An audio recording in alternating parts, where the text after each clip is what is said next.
Avian production joint ಆಗಿದೆ, ಅದು ಯಾವ ರೀತಿ ಸಪೋರ್ಟಿವ್ ಆಗ್ಬೋದು ಅನ್ಸುತ್ತೆ? ಕಾರ್ತಿಕ್ ಅವರು, thank you and good morning. And ಖಂಡಿತ ನಾನು ಒಬ್ಬ ನಿರ್ಮಾಪಕನ ಒಂದು ಏನು ಅನುಭವ ಇದೆ ಅದನ್ನೆಲ್ಲ ನಾನು ಶ್ರೇಯಸ್ ಅವ್ರಿಗೆ ಸ್ಟಾರ್ಟಿಂಗಲ್ಲೇ ಹೇಳಿದ್ದೆ. 7 ಕೋಟಿ ಮೇಲೆ ದಾಟ್ಬೇಡ ಸಿನಿಮಾ ಸ್ಟಾರ್ಟಿಂಗಲ್ಲೇ ಹೇಳಿದ್ದೆ ನಾನು, ಮಾಡಬೇಡಿ.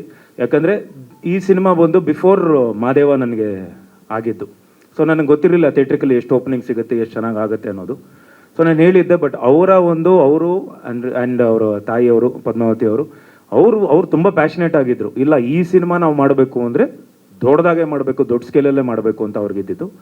ಸೊ ಹಾಗಾಗಿ ಅವರು ಆ್ಯಂಡ್ ಚೈತನ್ಯ ಸರ್ ಜೊತೆ ಡಿಸ್ಕಸ್ ಮಾಡಿದಾಗ, but budgeting wise Chaitanya sir ಏನು ಇನ್ವಾಲ್ವ್ ಆಗಿರಲಿಲ್ಲ. ಬಟ್ ನಾವು ಎಷ್ಟು ಕಂಟ್ರೋಲ್ ಮಾಡೋಕ್ಕೆ ಹೋದ್ರೂ ಬಟ್ ಸ್ಕೇಲ್ ದೊಡ್ಡದಾಗ್ತಾನೆ ಹೋಗ್ತಿತ್ತು. ಯಾವಾಗ ಸಂತೋಷ್ ನಾರಾಯಣ್ ಅವರು ಒಳಗಡೆ ಬಂದರು ಅದಕ್ಕಿಂತ ನೆಕ್ಸ್ಟ್ ಸ್ಕೇಲ್ ಹೋಯಿತು. But end of the day ಎಲ್ಲ ಕೂತ್ಕೊಂಡು ಲೆಕ್ಕಾಚಾರ ನೋಡಿದಾಗ ಇವತ್ತು ಆ್ಯಂಡ್ ಮಾದೇವನೂ ಆಗಿರೋದ್ರಿಂದ ನನಗೆ ಆ್ಯಂಡ್ ಟಿ ಸೀರೀಸ್ ಅವರು ಬೈ ಮಾಡಿದ್ರು ಸಿನಿಮಾನ. ಸೊ ಎಲ್ಲ ಲೆಕ್ಕಾಚಾರ ನೋಡಿದಾಗ ಚೆನ್ನಾಗಿ ಆಗ್ತಿದೆ. ಆ್ಯಂಡ್ ಪ್ರೊಡ್ಯೂಸರ್ ಅವ್ರಿಗೆ ಖಂಡಿತ ಹಾಕಿರೋ ಬಂಡವಾಳ ವಾಪಸ್ ಬರುತ್ತೆ ಅನ್ನೋ ನಂಬಿಕೆ ಇವತ್ತಿಗಿದೆ. ಆ್ಯಂಡ್ ಭಾಳ ಎಚ್ಚರವಾಗಿಯೇ ನಾವು ನಿರ್ಮಾಪಕರ ಸ್ಥಾನದಲ್ಲಿ ನಿಂತ್ಕೊಂಡು ಭಾಳ ಎಚ್ಚರವಾಗಿ ನಾವು ಒಂದೊಂದು ಹೆಜ್ಜೆನೂ ಮುಂದೆ ಇಟ್ವಿ. ಆ ಥರ ನೋಡಬೇಕಾದ್ರೆ ಬಿಕಾಸ್ ಆ ದಿನಗಳಲ್ಲಿರೋ ಕಾಸ್ಟ್ ಅಷ್ಟೂ ಬರಬೇಕು, ವಾಪಸ್ ಬರಬೇಕು ಅಂತ ಇಷ್ಟಪಟ್ಟಿದ್ದು ಶ್ರೇಯಸ್ ಅವರು. ಸೊ ನಿಮಗೆ ಗೊತ್ತಲ್ವ ಯಾರು ಬಂದಾಗ ಎಷ್ಟಾಗುತ್ತೆ, ಬಡ್ಜೆಟ್ ಎಷ್ಟಾಗುತ್ತೆ ಅನ್ನೋದು. ಆ್ಯಂಡ್ ಸಿನಿಮಾ ಭಾಳ ಚೆನ್ನಾಗಿ ಬಂದಿದೆ, ದೊಡ್ಡದಾಗಿ ಬಂದಿದೆ, ದೊಡ್ಡ ಸ್ಕೇಲಾಗಿ ಬಂದಿದೆ. ಆ್ಯಂಡ್ KVN ಅವರು ನಮಗೆ ಆನೆ ಬೆಲ ಇದ್ದಂಗೆ. One of the biggest distributors ಇವತ್ತು ಇಂಡಸ್ಟ್ರಿಯಲ್ಲಿರೋದು KVN ಅವರು. ಸುಪ್ರೀತ್ ಸರ್ ಆಗಲಿ, ವೆಂಕಟ್ ಸರ್ ಆಗಲಿ. ಸೊ ಅವರು ಸಿನಿಮಾ ನೋಡಿದ್ದಾರೆ, ಸಿನಿಮಾ ನೋಡಿ ಖುಷಿಪಟ್ಟು ಅವರು ಏನು ಡಿಸ್ಟ್ರಿಬ್ಯೂಷನ್ ಅನುಭವ ಏನಿದೆಯೋ ಅದನ್ನು ದುಪ್ಪಟ್ಟು ಮಾಡಿ, ಇಲ್ಲ ಈ ಸಿನಿಮಾ ಇನ್ನೂ ಚೆನ್ನಾಗಿ ಬರಬೇಕು ಅಂತೇಳಿ ನಮ್ಮ ಪ್ರವೀಣ್ ಅವರು, ಏನು PR ಪ್ರವೀಣ್ ಅವರು ಇದ್ದಾರಲ್ಲ, ಅವ್ರ ಜೊತೆ ಡಿಸ್ಕಸ್ ಮಾಡಿ ಸಿನಿಮಾ ಚೆನ್ನಾಗಿ ಬಂದಿದೆ, ಇದನ್ನು ರೀಚ್ ಮಾಡಿದ್ರೆ ಖಂಡಿತ ಈ ಸಿನಿಮಾ ನಿಂತ್ಕೊಳ್ಳುತ್ತೆ, ಗೆಲ್ಲುತ್ತೆ ಅನ್ನೋ ನಂಬಿಕೆ ಅವರು ಕೊಟ್ಟಿದ್ದಾರೆ. ಆ್ಯಂಡ್ ಅಫ್ಕೋರ್ಸ್ ಇದು ನಿಮಗೆ ನಾನು ನಿಮ್ಮ ಹತ್ರ ಮೊನ್ನೆನೂ ಇಂಟರ್ವ್ಯೂ ನಾನು ತುಂಬಾ ಮಾತಾಡಿದ್ದೀನಿ, ಸಿನಿಮಾ ಸ್ಟಾರ್ ಕಾಸ್ಟ್ ಬಗ್ಗೆ ಆಗಲಿ ಎಲ್ಲರ ಬಗ್ಗೆ ಆಗಲಿ. ಬಟ್ ಈಗ ನೀವು ಕೇಳಿದ ಕ್ವೆಶ್ಚನ್ಗೆ ಇದು ಆನ್ಸರ್ ಅಂದ್ಕೊಂಡು ಬನ್ನಿ. ವಿನೋದ್ ಸರ್. Yes sir. ಯಾವುದೇ ಹೀರೋ ಆದರೂ ಕೂಡ ಭೂಗತ ಲೋಕದ ಸಿನಿಮಾಗಳನ್ನು ಒಪ್ಪಿಕೊಳ್ಳಿಕ್ಕೆ ಭಯಪಡ್ತಾರೆ, ಕೆಲವರು ಹಿಟ್ ಹೆಜ್ಜೆನ ಹಿಂದೆ ಇಡೋದು ಸಹಜ. ಆದರೆ ನೀವು ಮುಂದೆ ಇಟ್ಟಿದ್ದೀರಾ. ಸೊ ಹೇಗೆ ಸವಾಲನ್ನು ಸ್ವೀಕರಿಸ್ತೀರಾ? ಯಾಕಂತ ಹೇಳಿದ್ರೆ ಭೂಗತ ಲೋಕದ ಸಿನಿಮಾಗಳಂತ ಹೇಳಿದ್ರೆ ಒಂದಷ್ಟು ವಿವಾದಗಳು ಹುಟ್ಟೋದು ಸಹಜ, ಕಾನೂನು ಹೋರಾಟಗಳು ಹುಟ್ಟೋದು ಸಹಜ. ಸೊ ಹಾಗಾಗಿ ಯಾವ ರೀತಿ ರೆಡಿಯಾಗಿದ್ದೀರಾ?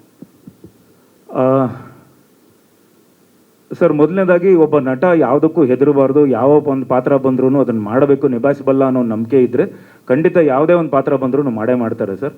ಎರಡನೇದಾಗಿ ನಮಗೆ ಇದು ಕಾಲ್ಪನಿಕ ಸಿನಿಮಾ, ಇದು ಒರಿಜಿನಲ್ ಸಬ್ಜೆಕ್ಟ್ ಅಲ್ಲ ಅಂತ. This is fiction cinema.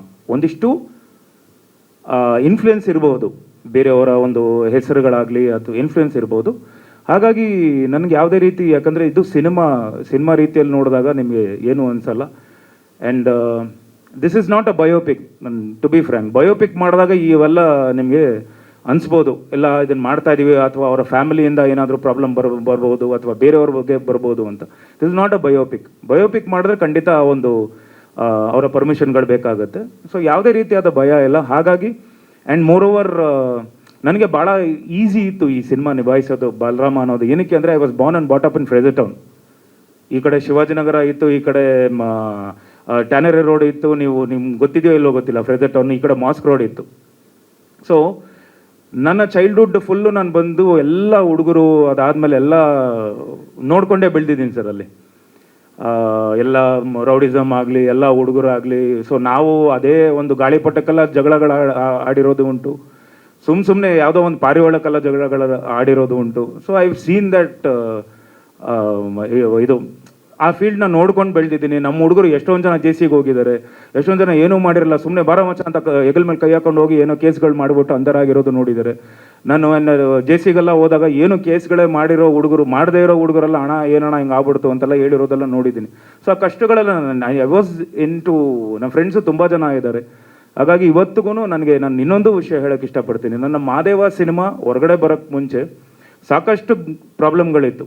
ಸುಮಾರು ಜನ ಸ್ಟೇಗಳೆಲ್ಲ ತಂದಿದ್ರು, ಭಾಳ ಪ್ರಾಬ್ಲಮ್ಗಳಿತ್ತು. ನನಗೆ ಮುಂಚೆನೇ ಪರಿಚಯ ಆಗಿದ್ದು ಅಗ್ನಿಶ್ರೀಧರ್ ಸಾಹೇಬರು ಹಾಗೂ ಭಜನ್ ಸಾಹೇಬರು. ನನಗೆ ಭಾಳನೇ ಒಂದು ಫ್ಯಾಮಿಲಿ ಫ್ರೆಂಡ್ಸ್, ನಮ್ಮ ತಂದೆಯ ಮೇಲೆ ತುಂಬ ಗೌರವ ಇದೆ ಅವ್ರಿಗೆ. ಹಾಗಾಗಿ ನನಗೆ ಮಾದೇವ ರಿಲೀಸ್ ಆಗೋಕ್ಕೆ ಅವರು ಎಲ್ಲರನ್ನೂ ಕರೆಸಿ ಕೂರಿಸಿ ಇವೆಲ್ಲ ಮಾಡಬೇಡಿ, ಸಿನಿಮಾ ರಿಲೀಸ್ ಆಗಲಿ ಅಂತ ಹೇಳಿ ಒಂದು ಮಾತು ಹೇಳ್ತಾರೆ, ಇವನು ನನ್ನ ಮನೆ ಮಗ, ಈ ಸಿನಿಮಾಗೆ ಯಾರು ಏನೂ ಪ್ರಾಬ್ಲಮ್ ಮಾಡಬಾರ್ದು ಅಂತ ರಿಲೀಸ್ ಮಾಡಿಸಿ ಸಿನಿಮಾ ಹೋಗಿ ಅಲ್ಲೇ ಕನಕಪುರ ರೋಡಲ್ಲಿ ಸಿನಿಮಾ ನೋಡ್ಕೊಂಡ್ಬಂದು ನನಗೆ ಫೋನ್ ಮಾಡಿ ತುಂಬ ಚೆನ್ನಾಗಿ ಮಾಡಿದೆ ನೀನು ಅಂತ ಹೇಳಿದವರು ಅವರು. ಸೊ ಹಾಗಾಗಿ ನನಗೇನು ಅವ್ರಿಗೂ ನನ್ನ ಬಗ್ಗೆ ಒಂದು ನಾನು ಬೆಳಿಬೇಕು, ಚೆನ್ನಾಗಿ ಮಾಡಬೇಕು ಅಂತ ಒಂದು ಒಲವಿದೆ.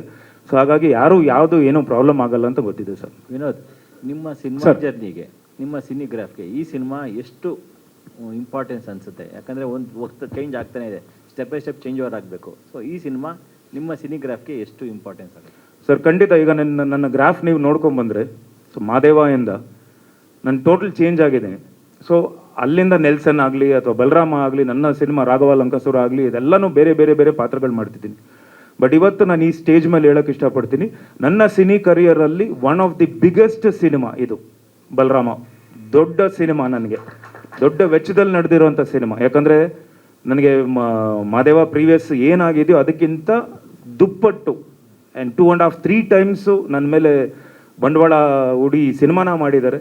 ಸೊ ಅವ್ರಿಗೆ 100% ದುಡ್ಡು ಬರುತ್ತೆ ಅನ್ನೋ ನಂಬಿಕೆ ನಮಗಿದೆ. ಎಲ್ಲರೂ ಅದಕ್ಕೆ ನಾವು ಪ್ರಯತ್ನ ಪಡ್ತಾ ಇದ್ದೀವಿ. ಆ್ಯಕ್ಚುಲಿ ನೀವು ಈಗ ಪ್ರೊಡ್ಯೂಸರ್, ನಿರ್ಮಾಪಕರ ನಾಯಕ ನೀವು. ಯಾಕಂದರೆ ಪ್ರಮೋಷನ್ ಲಾಸ್ಟ್ ಟೈಮ್ ನೋಡಿದ್ವಿ ಮಾದೇವದಲ್ಲಿ, ಭಾಳಷ್ಟು ಇನಿಷಿಯೇಟ್ ತೊಗೊಂಡಿದ್ರಿ. ಈ ಸಿನಿಮಾಗೆ ಏನು ಪ್ಲ್ಯಾನ್ ಔಟ್ ಮಾಡ್ಕೊಂಡಿದ್ದೀರಾ? ಸರ್ ತುಂಬ ಪ್ಲ್ಯಾನ್ಸ್ ಇದೆ ಸರ್, ಎಲ್ಲ ಕೂತು ಮಾತಾಡ್ತಿದ್ದೀವಿ. ಯಾಕಂದರೆ ಆಲ್ ಆಫ್ ದ ಸಡನ್ ನಮಗೆ KVN ಅವರು ನಮಗೆ ಡೇಟ್ ಕೊಡ್ತಾರೆ, ಸುಪ್ರೀತ್ ಸರ್ ಅವರು 26th ಬಂದ್ಬಿಡಿ, ಯಾಕಂದರೆ ಇನ್ನೂ ಯಾವುದೋ ಸಿನಿಮಾಗಳಿಲ್ಲ, ನೋಡಿ ಸಿನಿಮಾ ಚೆನ್ನಾಗಿ ಬಂದಿದ್ರೆ ಬಂದ್ಬಿಡಿ ಅಂತಾರೆ. ಸೊ ಆಲ್ರೆಡಿ ನಮಗೆ ಪೋಸ್ಟ್ ಪ್ರೊಡಕ್ಷನ್ ಕೆಲಸಗಳು 85-90% ಏನೋ ಕೆಲಸಗಳು ಮುಗ್ದಿತ್ತು. ಸೊ ಆ ಟೈಮಲ್ಲಿ ನಮಗೆ ಡೇಟ್ ಕೊಟ್ಟಾಗ ಸ್ವಲ್ಪ ಕೆಲಸಗಳು ಫಾಸ್ಟ್ ಮಾಡಿದ್ವಿ. ಆ್ಯಂಡ್ ನಮಗೆ ಸಾರಿ ಕ್ವಶನ್ ಮಾಡ್ಬಿಟ್ಟಿರ್ತೀನಿ, ಪ್ರಮೋಷನ್ ಎಲ್ಲ ಸಾರಿ ಸರ್. ಆ್ಯಂಡ್ ಸೊ ಬೇಗನೆ ಅದು ನಮಗೆ ಟೈಮ್ ಕೊಟ್ಟಿದ್ದರಿಂದ ಒಂದು ಭಾಳ ಚಿಕ್ಕ ಟೈಮ್ ಇದೆ, 2-3 ಮಂತ್ಸ್ ಇದ್ದಿದ್ದರಿಂದ ನಾವು ಬೇಗನೆ ಬೇರೆ ಥರದ ಪ್ರಮೋಷನ್ ಎಲ್ಲ ಮಾಡ್ತಿದ್ವಿ. So all of the sudden ನಮಗೆ ಡೇಟ್ ಕೊಟ್ಟಿದ್ದರಿಂದ so we are trying to hurry up. We are ಎಲ್ಲ ಕೂತು ಮಾತಾಡಿ ಈಗ ಮೊನ್ನೆ ಐ ಥಿಂಕ್ 3-4 ಡೇಸಿಂದ ನಾನು ಹಾಗೂ ನಿರ್ದೇಶಕರು KM ಚೈತನ್ಯ ಸರ್ ಅವರು ಯಾವ ಥರ ಆಗಿದ್ದೀವಿ ಅಂದರೆ ಬ್ಲ್ಯಾಂಕ್ ಆಗ್ಬಿಟ್ಟಿದ್ದೀವಿ. ಯಾವ ಚಾನಲಲ್ಲಿ ಏನು ಮಾತಾಡಿದ್ದೀವಿ ಮತ್ತೆ ಅದನ್ನೇ ರಿಪೀಟ್ ಮೋಡಲ್ಲಿ ನಾವು ಲೂಪ್ ಮೋಡಲ್ಲಿ ಮಾತಾಡ್ತಿದ್ವಿ. ನಮ್ಗೆ ಎಷ್ಟು almost I think summer around 12 ಎಲ್ಲರೂ ನಿಮ್ಮ ಹತ್ರ ಎಲ್ಲರ ಹತ್ರ ಮಾತಾಡ್ತಿದ್ದೀವಿ. ಸೊ ಅದು ಈ ಪ್ರಮೋಷನ್ ಆದಮೇಲೆ ಐ ಥಿಂಕ್ ವೆಬ್ಸೈಟ್ಗಳಲ್ಲಿ ಸೋಷಿಯಲ್ ಮೀಡಿಯಲ್ಲಿ ಬರೋಕ್ಕೆ ಸ್ಟಾರ್ಟ್ ಆಗುತ್ತೆ. So we are trying to do our best sir. Reach ಆಗ್ತಿದೆ. And I think last week, because ಮಾದೇವನು ಹಂಗೆ ಮಾಡಿದ್ದು, ಲಾಸ್ಟ್ ವೀಕ್ ಉತ್ತರ ಕರ್ನಾಟಕ ಹೋಗಿದ್ದೆ. So cinema before release. So ಹಾಗೆ ಈ ಸಿನಿಮಾಗೂ ಒಂದಿಷ್ಟು ತಯಾರಿ ತೊಗೊತಿದ್ವಿ. ಶ್ರೇಯಸ್ ಸರ್. ಸರ್ ಖಂಡಿತ ಸರ್, ನಾನು ಹೇಳ್ತೀನಲ್ವಾ, ಎಲ್ಲ ಚಾನಲಲ್ಲೂ ಹೇಳ್ಬಿಟ್ಟಿದ್ದೀನಿ, is the kind of encyclopedia ಅಂತಲೇ ಹೇಳಬೇಕು. ಬಿಕಾಸ್ ಸಿನಿಮಾಗೆ ಮಾತ್ರ ಅಲ್ಲ ಸರ್, ಸಿನಿಮಾ ಮಾತ್ರ ಅಲ್ಲ, ನೀವು ಯಾವುದೇ ಕ್ಷೇತ್ರದಲ್ಲಿ ನೀವು ಕೇಳಿ ಅವ್ರ ಬಗ್ಗೆ ಒಂದು ಕ್ವೆಶ್ಚನ್ ಕೇಳಿ, you have bundles of answer and correct answer. ಅವರು ಒಂದು intellectual person and a very good human being. ನಾನು ಸಿನಿಮಾ ಶೂಟ್ ಮಾಡಬೇಕಾದ್ರೆ ನನಗೊಂದು ಅಂದರೆ ಒಬ್ಬರು ಡೈರೆಕ್ಟ್ರು ನಾನು ಏನು ಕೆಲಸ ಮಾಡಬೇಕು ಅನ್ನೋದು ಒಂದು ಇತ್ತೇ ಹೊರತು, ಈಗ ಮೊನ್ನೆಯಿಂದ ಪ್ರಮೋಷನ್ ಅವ್ರ ಜೊತೆ ನಾನು ಮಾಡ್ತಿದ್ದೀನಿ ಸರ್. ಅವರಾಗಲಿ, ಅವರ ಲೆಗಸಿ, ಅವರ ತಂದೆಯವರಾಗಲಿ, ಅವರ ತಾತ ಅವರಾಗಲಿ, ಆ ಲೆಗಸಿಯಿಂದ ಬಂದಿರೋರು. ಅದಾದಮೇಲೆ ನೀವು ಯಾವುದೇ ರೀತಿಯ ಕ್ವೆಶ್ಚನ್ ಕೇಳಿದ್ರೆ ನಮಗೆಲ್ಲ ಒಂದು ಡೈಮೆನ್ಷನ್ ಇತ್ತು ಅಂದರೆ ಅವ್ರು ನೋಡೋ ನೋಟನೇ ಬೇರೆ ಥರ ಇರುತ್ತೆ, ಅವರ ಒಂದು ಪ್ರೆಸೆಂಟೇಷನ್, ಸ್ಕ್ರೀನ್ ಪ್ರೆಸೆಂಟೇಷನ್ನೇ ಬೇರೆ ಥರ ಇರುತ್ತೆ. I felt very happy, I am very proud. And ನನಗೆ ನಾನು ತುಂಬ ಅಡ್ಮೈರ್ ಮಾಡ್ತೀನಿ ಸರ್ ಅವ್ರನ್ನ. ನನ್ಗೆ ಇನ್ನೂ ಎಷ್ಟೇ ಈ ಸಿನಿಮಾ ಆದಮೇಲೆ, ಈ ಸಿನಿಮಾ ಗೆಲ್ಲಬೇಕು, ಈ ಸಿನಿಮಾ ಆದಮೇಲೆ ಅವ್ರು ಎಷ್ಟು ಯಾವಾಗ ಅವ್ರನ್ನ ನನ್ನ ಜೊತೆ ಕೆಲಸ ಮಾಡಬೇಕು ಅಂತ ಇಷ್ಟಪಟ್ಟರೆ ನಾನು ಖಂಡಿತ I will be ready to work with him. Such a wonderful director. Of course ಇವಾಗ ಎಲ್ಲ ಹೇಳಿದ್ರು, ತಾರಮಾನು ಹೇಳಿದ್ರು, ಮೈಕೆಲ್ಲ ಹೊಡೆದಾಕಿದ್ರು ಅಂತೇಳಿ. ಸರ್ ನಾನು ಈಗ ನನಗೇನೋ ಬೇಕು, ಒಂದು ಫ್ರೇಮಲ್ಲಿ ಏನೋ ಬೇಕು ಅಂತ ನಾನು ಬಯಸಿದ್ರೆ ನಾನು ಅದು ಚೆನ್ನಾಗಿ ಬರೋವರೆಗೂ ನಾನು ಬಿಡಲ್ಲ ಸರ್. ನನಗೆ ಹಿಂಗೆ ಬೇಕು ಅಂತ ಇರುತ್ತೆ. ಆ ಥರ ಇರಬೇಕಾದ್ರೆ ದೊಡ್ಡ ಪ್ರೊಡಕ್ಷನ್ನು, ಒಂದು ಅಷ್ಟು ಖರ್ಚು, ಅಷ್ಟು ವೆಚ್ಚದಲ್ಲಿ ಒಂದು ಸಿನಿಮಾ ಮಾಡ್ತಿದ್ದಾರೆ, ಆಮೇಲೆ ಅಷ್ಟು ಜನ ಆರ್ಟಿಸ್ಟು ಬಾಂಬೆಯಿಂದ ಕರ್ಸಿರ್ತೀವಿ, ಟೈಮೆಲ್ಲ ಹೋಗ್ತಿರುತ್ತೆ. ಆ ಥರ ಇರ್ಬೇಕಾದ್ರೆ ಯಾರೋ ಒಂದು ಸಣ್ಣ ಮಿಸ್ಟೇಕ್ ಮಾಡಿದಾಗ ಖಂಡಿತ ಕೋಪ ಬಂದೇ ಬರುತ್ತೆ, ಯಾರೇ ಆಗಿರಲಿ. ಅದು ನನಗೆ ಕರೆಕ್ಟಾಗಿ ಬರಬೇಕು ಅನ್ನೋದು ಅವರ ಒಂದು ಇದು. ಸೊ ಹಾಗಾಗಿ ಅವರು ಕೋಪ ಮಾಡ್ಕೊಳ್ಳೋದು ಏನು ತಪ್ಪಿಲ್ಲ. And I felt very happy and I admire him, I love him so much. Shreyas sir, ಇಲ್ಲಿ ಈ ಕಡೆ ಇಲ್ಲಿ ಸರ್. ಹಾಂ ಸರ್. ಬಲರಾಮನ ದಿನಗಳು ನಿಮ್ಮ ಕನಸಿನ ಕೂಸು ಈ ಸಿನಿಮಾ. ಸೊ ಬೆಂಗಳೂರಿನ ಹೊರ ಜಿಲ್ಲೆಗಳು ಅಂದರೆ ರಾಜ್ಯಾದ್ಯಂತ ಪ್ರಚಾರ ಕಾರ್ಯ ಯಾವ ರೀತಿ ಪ್ಲಾನ್ ಮಾಡ್ಕೊಂಡಿದ್ದೀರಾ? ಸೊ ಎಷ್ಟು ಚಿತ್ರಮಂದಿರಗಳಲ್ಲಿ ಇದು ರಿಲೀಸ್ ಆಗಲಿಕ್ಕೆ ಸಿದ್ಧತೆ ಇದೆ? ಯಾಕಂತ ಹೇಳಿದ್ರೆ ಲಾಸ್ಟ್ ಟೈಮು ಇದೇ ವಿನೋದ್ ಸರ್ದು ಸಿನಿಮಾಗಳು ಲಾಸ್ಟ್ ಟೈಮ್ ಥಿಯೇಟರ್ ಸಮಸ್ಯೆ ಆಯಿತು, ಅವರು ಫಿಲ್ಮ್ ಚೇಂಬರ್ ಅಂಗಳನ್ನು ಕೂಡ ತಲುಪಿದ್ರು. ಸೊ ಹಾಗಾಗಿ ಯಾವ ರೀತಿ ಸಜ್ಜಾಗಿದ್ದೀರಾ ಇನ್ನು? ಸರ್ ಅದನ್ನು ಕರೆಕ್ಷನ್ ನಾನು ಮಾಡ್ಬಿಡ್ತೀನಿ. ಥಿಯೇಟರ್ ಸಮಸ್ಯೆ ಎಲ್ಲರೂ ಹಂಗೇನೆ ಹೇಳ್ತಿದ್ದಾರೆ. ಥಿಯೇಟರ್ ಅಂದರೆ ಮೇನ್ ಸಿಂಗಲ್ ಸ್ಕ್ರೀನ್ ಆಗಿಲ್ಲ ಸರ್. ನನಗೆ ಮಾಲ್ಗಳಲ್ಲಿ ಶೋ ಟೈಮಿಂಗ್ ಇದು ಮಾಡಿದ್ರು.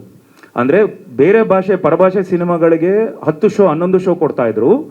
ನಮ್ಮ ಸಿನಿಮಾ ಎಕ್ಸಾಕ್ಟ್ಲಿ ಬೆಳಗ್ಗೆ 7:30 ಶೋ, ನೈಟು 9:30 ಶೋ ಕೊಡ್ತಿದ್ರು. ಆ್ಯಂಡ್ ಫಸ್ಟ್ ವೀಕ್ ಚೆನ್ನಾಗಿ ಹೋಗ್ತಿರೋ ಸಿನಿಮಾ ಅದು. ನಾನು ಕಲೆಕ್ಷನ್ ಲಿಸ್ಟ್ ತೋರಿಸಿದ್ದೆ. ಲಿಸ್ಟ್ ತೋರಿಸಿ ಚೆನ್ನಾಗಿ ಆಗಿಲ್ಲ ಅಂದರೆ ಅವ್ರದ್ದೊಂದು ನಾಮ್ಸ್ ಇದೆ, ಇಷ್ಟು ಆಗಲೇಬೇಕು ಕಲೆಕ್ಷನ್ ಅಂತೇಳಿ. ನಮ್ದು ಆಲ್ಮೋಸ್ಟ್ 80% 85% ಇದ್ದಾಗ್ಲೂ ಅವರು ಶೋಗಳು ಕಮ್ಮಿ ಮಾಡಿದ್ರು. ಅದಕ್ಕೆ ನಾನು ಎಷ್ಟೇ ಕಾಲ್ ಮಾಡಿ ನಾನು ಬೇರೆ ಮಾತಾಡಿದ್ರು ಅವ್ರು ಕರೆಕ್ಟಾಗಿ ಸ್ಪಂದಿಸ್ತಿಲ್ಲ ನನಗೆ. ನಾನು ಮಾತಾಡಿದೆ. ಅದಾದಮೇಲೆ ನಾನು ಹಾಗೂ ಅನಿಲ್ ನಮ್ಮ PR ಕೆಲಸ ಮಾಡ್ತಿದ್ರು. So we went there. ನಾವು ಕೂತ್ಕೊಂಡು ಮಾತಾಡಿದಾಗ ಅವರು ಕರೆಕ್ಟಾಗಿ ಇನ್ನೂ ನಮಗೆ ಸ್ಪಂದಿಸ್ತಾ ಇರಲಿಲ್ಲ. ಅದಕ್ಕೆ ಕಾರಣ ನಮ್ಮ ಡಿಸ್ಟ್ರಿಬ್ಯೂಟರ್ನು ಮಾದೇವ ಯಾರು ಡಿಸ್ಟ್ರಿಬ್ಯೂಟ್ ಮಾಡಿದ್ರು ಗೊತ್ತಾ, ಅವರು ಕಾರಣ. ಯಾಕೆ ಅಂದರೆ ಲಾಸ್ಟ್ ಮೂಮೆಂಟಲ್ಲಿ ಪ್ರೊಡ್ಯೂಸರ್ ಹೋಗಿ ಅವ್ರಿಗೆ ಪ್ರೊಡ್ಯೂಸರ್ ಬದಲಾವಣೆ ಡಿಸ್ಟ್ರಿಬ್ಯೂಟರ್ ಬದಲಾವಣೆ ಆಯಿತು. ಡಿಸ್ಟ್ರಿಬ್ಯೂಟರ್ ಬದಲಾವಣೆ ಆದಾಗ ಲಾಸ್ಟ್ ಮೂಮೆಂಟಲ್ಲಿ ಬೇರೆ ಡಿಸ್ಟ್ರಿಬ್ಯೂಟರ್ ತಗೊಂಡ್ರು. ಅಲ್ಲಿಗೆ ಪ್ರಾಬ್ಲಮ್ ಆಯಿತು. ಇಲ್ಲಿ ನಮಗೆ ಸಮಸ್ಯೆನೇ ಬರಲ್ಲ ಸರ್, ಯಾಕಂದರೆ ನಮ್ಮ ಹತ್ರ ಒಂದು ಆನೆನೇ ಇದೆ ಇವತ್ತು KVN ಅವರು. ಸೊ ಇವೆಲ್ಲ ಏನೂ ಪ್ರಾಬ್ಲಮ್ ಆಗಲ್ಲ. ಮಿಕ್ಕಿದ್ದು ಕ್ವಶನ್ ಅವ್ರು ಆನ್ಸರ್ ಮಾಡ್ತಾರೆ. ಹಾಂ ಸರ್, ಸಿಗ್ತಲ್ಲ ಆನ್ಸರ್. ವಿನಯ್ ರಾಜ್ಯಾದ್ಯಂತ ಎಷ್ಟು ಥಿಯೇಟರ್ಗಳ ರಿಲೀಸ್ ಆಗ್ತಿದೆ ಅದು ನಂಬರ್ ಹೇಳಲಿಲ್ಲ ಸರ್. ಇನ್ನೂ ಮೀಟಿಂಗ್ ನಡೀತಾ ಇದೆ, ಇನ್ನೊಂದು ವಾರದಲ್ಲಿ ಕೇಟಲ್ಲಿ ಸಿಗುತ್ತೆ. ವಿನಯ್ ಅಂದರೆ ಹೆಚ್ಚು ಕಮ್ಮಿ 20-22 ವರ್ಷದಿಂದ ಸಿನಿಮಾ ರಂಗದಲ್ಲಿದ್ದೀರಾ. ಸೊ ಇವಾಗ ನೀವು ಒಂದು ಮಾತು ಹೇಳಿದ್ರಿ, ನಾವು ಸಿನಿಮಾನ ರಿಲೀಸ್ ಮಾಡ್ಬೇಕಂದ್ರೆ ಒಂದು ಆನೆನೇ ಜೊತೆಲಿ ಕರ್ಕೊಬರ್ಬೇಕು ಅಂತ. ಅಂದರೆ ಹೊಸ ಡಿಸ್ಟ್ರಿಬ್ಯೂಟರ್ಗೆ, ಹೊಸ ಪ್ರೊಡ್ಯೂಸರ್ಗಳಿಗೆ ಅವಕಾಶ ಕಡಿಮೆನಾ ಮಲ್ಟಿಪ್ಲೆಕ್ಸ್ಗಳಲ್ಲಿ? ಹೇಗೆ ಕನ್ನಡ ಸಿನಿಮಾದ ಕರ್ನಾಟಕದಲ್ಲಿ ರಿಲೀಸ್ ಮಾಡಬೇಕು ಅಂದರೆ ಭಯ ಪಡಬೇಕಾ? ಆನೆನೇ ಜೊತೆಲಿ ಕರ್ಕೊಬರ್ಬೇಕಾ? ಸರ್ ಆ ಥರ ಇಲ್ಲ.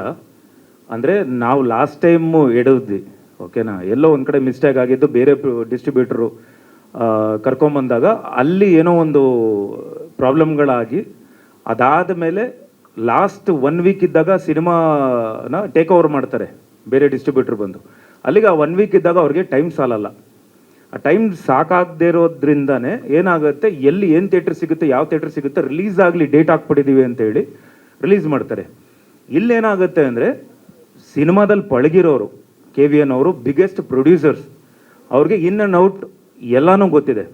ಕೆಲವು ಟೈಮಲ್ಲಿ ಥಿಯೇಟರ್ ಓನರ್ಸ್ ಏನು ಮಾಡ್ತಾರೆ, ಆಮೇಲೆ ಥಿಯೇಟರ್ ನಿಮಗೆ ಎಕ್ಸಿಬಿಟರ್ಸ್ ಏನಾಗುತ್ತೆ ಅಂದರೆ ನಿಮಗೆ ಟೈಮಿಂಗು ಅದಾದಮೇಲೆ ಹೋಲ್ಡ್ ಇರಲ್ಲ ಹೊಸ ಡಿಸ್ಟ್ರಿಬ್ಯೂಟರ್ಸ್ಗಳಿಗೆ.